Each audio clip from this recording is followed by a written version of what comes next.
Tinapay mula sa langit. A daily morning devotion with CRC family.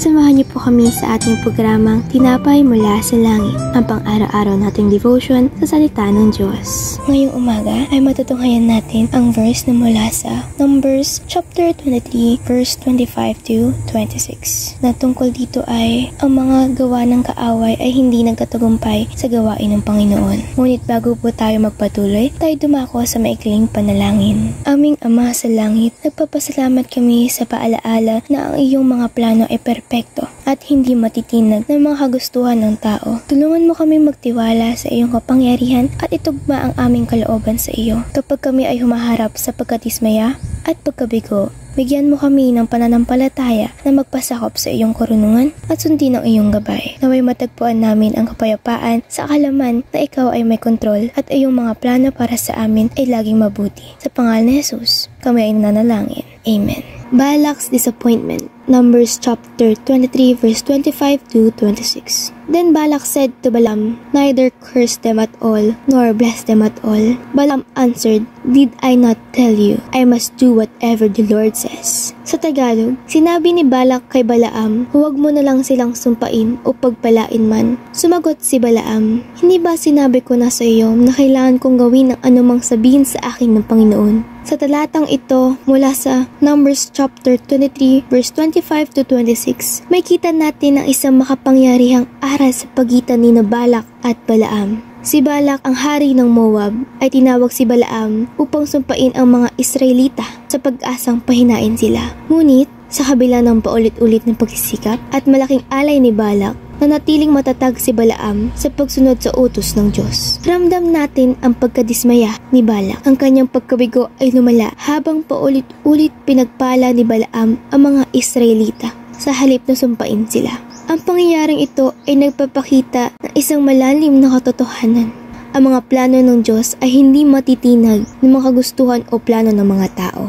Ang kagustuhan ni Balak na manipulahin ang kalooban ng Diyos para sa kanyang sariling kapahanan ay humarap sa matibay at hindi matinag na pagsunod ni Balaam sa utos ng Diyos. Sa ating buhay, madalas tayo makaranas ng mga sitwasyon kung saan ating mga kagustuhan ay sumasalungat sa mga plano ng Diyos. Maaaring makita natin ang sarili tulad ni Balak na nabibigo kapag hindi natutupad ang mga plano. Subalit, tugon ni Balaam ay isang makapangyarihang paalaala na kahalagahan na pagtutugma ng ating kalooban sa kalooban ng Diyos. Hindi ba sinabi ko na sa iyo na kailangan kong gawin ang anumang sabihin sa akin ng Panginoon? Ang mga salita ni Balaam ay umaalingaw-ngaw sa tawag para sa walang pag-aalinlangan, pananampalataya at pagsunod.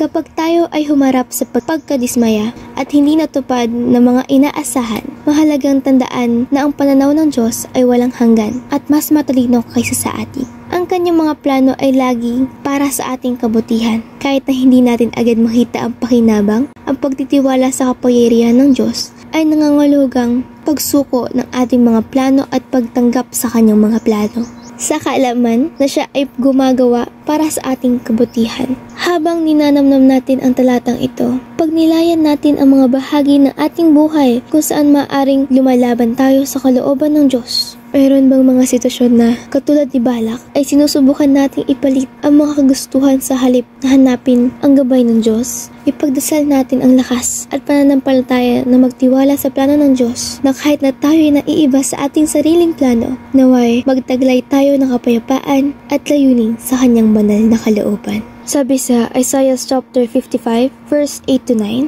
"Ang aking kaisipay hindi ninyo kaisipan, ang inyong kaparaanan ay hindi ko kaparaanan. Kung paano ang langit ay mas mataas kaysa lupa, ang aking kaparaanan ay higit pa kaysa sa inyong kaparaanan, at ang aking kaisipan ay hindi maabot ng inyong kaisipan." Dumako po tayo sa pagtatapos na panalangin. Aming Diyos na makapangyarihan sa lahat, kami ay lumalapit sa inyo ngayon na may pusong mapagkumbaba at pusong puno ng pananampalataya. Salamat po sa mga aral na inyong pinagkakaloob sa amin mula sa inyong banal na kasulatan, katulad na nakita namin at napakinggan namin sa kwento ni Balak at Balaam. Ipanapaalala ninyo sa amin ang kahalagahan at pagsunod sa inyong kalooban. Panginoon, patawarin po ninyo kami sa mga pagkakataong sinusubukan naming ipilit ang mga sariling kagustuhan sa halip na hanapin ang inyong gabay.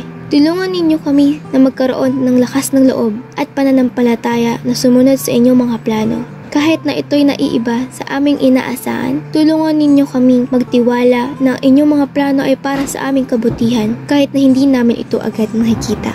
Sa bawat aspeto ng aming buhay, naway palagi naming hanapin ang inyong gabay at kalooban. Bigyan ninyo kami ng kapayapaan at layunin sa inyong banal na kalooban. Ipagkaloob ninyo sa amin ang kapangyarihang sundin ng inyong mga salita at naway patuloy kaming maging matibay sa aming pananampalataya tulad ni Balaam. At sa oras na ito, itinataas din namin sa inyo ang aming bansa. Naway ang aming mga leader ay magkaroon ng puso na handang sumunod sa inyong mga utos at kalooban. Gabayan ninyo ang aming mga bansa patungo sa landas ng kapayapaan, katarungan at pag-ibig. Pagbuklorin ninyo kami bilang isang bayan na may iisang layunin, ang paglingkuran kayo at ang aming kapwa ng may buong katapatan at pagmamahal. Panginoon, naway ang inyong liwanag ay patuloy na magningning sa aming bansa. Tulungan ninyo kaming magkaisa sa pagbuo ng isang mas mabuting kinabukasan para sa bawat isa. Maraming salamat po, O Diyos, sa inyong walang hanggang pag-ibig at gabay. Sa pangalan ni Jesus, ang aming Panginoon at tagapagligtas, kami ay nananalangin. Amen at amen. Maraming salamat po sa inyong pakikibahagi sa ating programa. Lagi po nating pagnilayan ang salita ng Diyos mula sa ating puso dahil lubos ang magiging kaunawaan natin dito. Muli po ninyong kaming samahan bukas sa pagninilay ng kanyang mga salita dito sa programang Tinapay Mula sa Langit. Malaya po ninyong i-share ang video na ito upang kayo rin ay maging pagpapala sa iba. Pagpalain po tayong lahat ng ating Panginoon. Magandang umaga po.